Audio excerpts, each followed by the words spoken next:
हाय, क्या आपने भी सुना है कि LIC की IPO आ रही है? क्या आप ये जानना चाहते हैं कि IPO क्या होता है, IPO कैसे खरीदे जाते हैं और इसके फायदे या नुकसान क्या होते हैं? दोस्तों, अगर आप भी इन सभी सवालों के जवाब जानना चाहते हैं तो ये वीडियो आपके लिए ही है। आज मैं इस वीडियो के माध्यम से IPO के बारे में शुरुआती जानकारी देने जा रहा हूँ। उम्मीद है आपको ज़रूर पसंद आएगा। वीडियो अंत तक जरूर देखिएगा। तो चलिए शुरू करते हैं। नमस्कार दोस्तों, मेरा नाम संजय वर्णवाल है और मैं एक इंश्योरेंस एडवाइज़र हूं।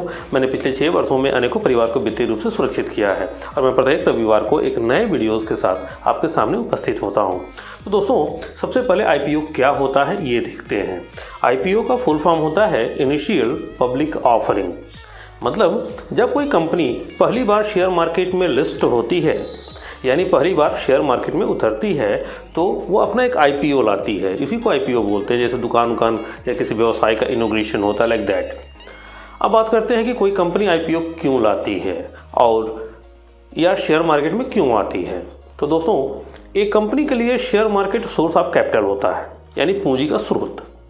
उदाहरण समझते हैं। मान लीजिए कोई कंपनी है जो कोई एक नई प्लांट लगाना चाहती है या किसी नए प्रोजेक्ट पे काम करना चाहती है या कहीं और भी किसी और वजह से उसके व्यवसाय में उसको ग्रो करने के लिए कुछ फंड की ज़रूरत है। तो सपोज़ एक कंपनी है जो कि एक नया प्लांट स्टेबल करना चाहती है, एक नया प्रोजेक्ट लगाना चाहती है जिसकी लागत वैल्यू 50 करोड़ है। सपोज़ कि कंपनी के पास 30 करोड़ अवेलेबल है। 50 करोड़ की लागत वैल्यू का उसके पास प्रोजेक्ट है और 30 करोड़ रुपए उसके पास अभी अवेलेबल है। तो बाकी का फंड उसे अरेंज करना पड़ेगा।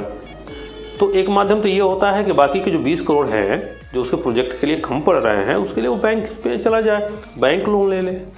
लेकिन बैंक को एक तगड़ा ब्याज देना पड़ेगा जो कि उस व्यवसाय के लिए, उस कंपनी के लिए बहुत ज़्यादा एक्सपेंडिचर्स यानी काफ़ी एक्सपेंस बढ़ जाएगा।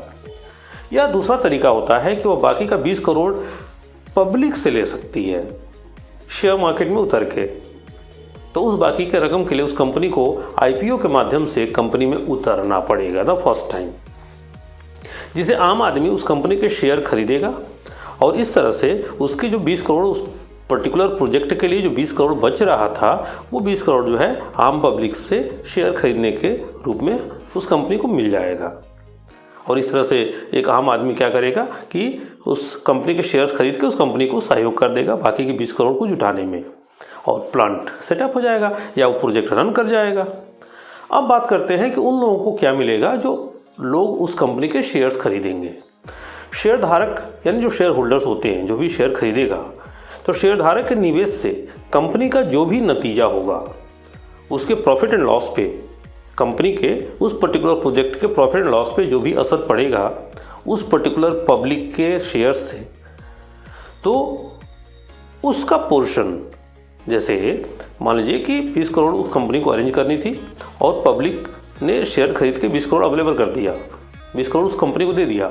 अभी एक बंदा अगर मान लीजिए कि 5 लाख रुपए का शेयर खरीदा, तो उस पूरे 50 करोड़ के प्रोजेक्ट में उस 5 लाख का जो शेयर बनेगा, प्रॉफिट या लॉस, यानी उस पब्लिक के पैसे से वो कंपनी जितने पैसे कमाएगी वो सब उस पब्लिक उस व्यक्ति को मिलेगा जो शेयरधारक है, और उस शेयरधारक के पैसे से कंपनी जितना हानि करेगी ना, वो भी उस शेयरधारक को ही बियर करना पड़ेगा। दोस्तों, अगर आप किसी भी कंपनी का IPO लेना चाहते हैं तो उसके बारे में ज़्यादा से ज़्यादा अध्ययन कर लें, तभी लें। क्योंकि अगर आप किसी कंपनी के शेयर्स खरीदते हैं तो अगर वह कंपनी उस पर्टिकुलर प्रोजेक्ट पे अर्न करती है, प्रॉफिट करती है, तो आपको प्रॉफिट होगी, और अगर वो कंपनी उस पर्टिकुलर प्रोजेक्ट पे लॉस करती है तो आपको लॉस होगी। इसलिए अच्छे से अध्ययन करके ही निवेश करें। अब बात कर लेते हैं कि जब आप किसी IPO के लिए अप्लाई कर रहे हैं तो किन किन बातों को ध्यान में रखना चाहिए। सबसे पहले तो ये जान लेना चाहिए कि अगर आप किसी भी IPO के लिए अप्लाई करते हैं तो ज़रूरी नहीं कि आपको IPO मिलेगा ही मिलेगा। अप्लाई करने के बाद आपको मिल भी सकता है, नहीं भी मिल सकता है, क्योंकि हर IPO की एक वैल्यूएशन होती है, एक वैल्यू होती है मार्केट में। जैसे हमने माना था कि जिस कंपनी का हमने एग्जांपल दिया था कि उसको 20 करोड़ की आवश्यकता थी, यानी उपरोक्त कंपनी को जो मैंने एग्जाम्पल दिए थे उसको 20 करोड़ रुपये ही चाहिए केवल, तो 20 करोड़ का IPO लेके आएगी। अगर उसके पास 20 करोड़ से ज़्यादा के एप्लीकेशंस आ गए और उसके बाद अगर आपने अप्लाई किया तो फिर आपको नहीं मिलेगी। दूसरी बात IPO में होती है लाट साइज़। मतलब आप अपने मुताबिक 2, 4, 10 शेयर्स नहीं खरीद सकते। इसमें जो न्यूनतम संख्या होगी वही खरीद सकते हैं, उससे कम नहीं खरीद सकते। तीसरी बात होती है अधिकतम लिमिट, मैक्सिमम लिमिट की। आप मैक्सिमम लिमिट तक ही शेयर खरीद सकते हैं। अगर उसमें मैक्सिमम लिमिट है कि आप पर्टिकुलर एक बंदा 20 शेयर ही खरीद सकता है, तो आप 21 नहीं खरीद सकते। जब आप किसी कंपनी का IPO लेते हैं तो आप उस कंपनी के हिस्सेदार बन जाते हैं, शेयर होल्डर्स बन जाते हैं। IPO के लिए कंपनियों को सेबी का बनाया हुआ सारा प्रोसेस फॉलो करना पड़ता है। ऐसा नहीं कैसे बस लेके चली आएगी। कंपनी द्वारा ये डिक्लेयर करना होता है कि कितना % स्टेक वो मार्केट में देना चाहती है और किस प्राइस में। IPO एक लिमिटेड समय के लिए ही खुलता है। IPO के बाद कंपनी स्टॉक मार्केट में लिस्ट हो जाती है। जब आप IPO खरीदते हैं तो आप डायरेक्ट कंपनी से शेयर खरीद रहे होते हैं, डायरेक्ट कंपनी से। इसे बोलते हैं प्राइमरी स्टॉक। और कंपनी जैसे ही IPO लाती है और IPO लाने के बाद कंपनी स्टॉक मार्केट में लिस्ट हो जाती है। और फिर जब आप खरीदते बेचते हैं तो स्टॉक मार्केट से होते हुए आपको खरीदना बेचना पड़ता है और उसको बोलते हैं सेकेंडरी मार्केट। IPO में जाना कोई आसान प्रक्रिया नहीं होती दोस्तों।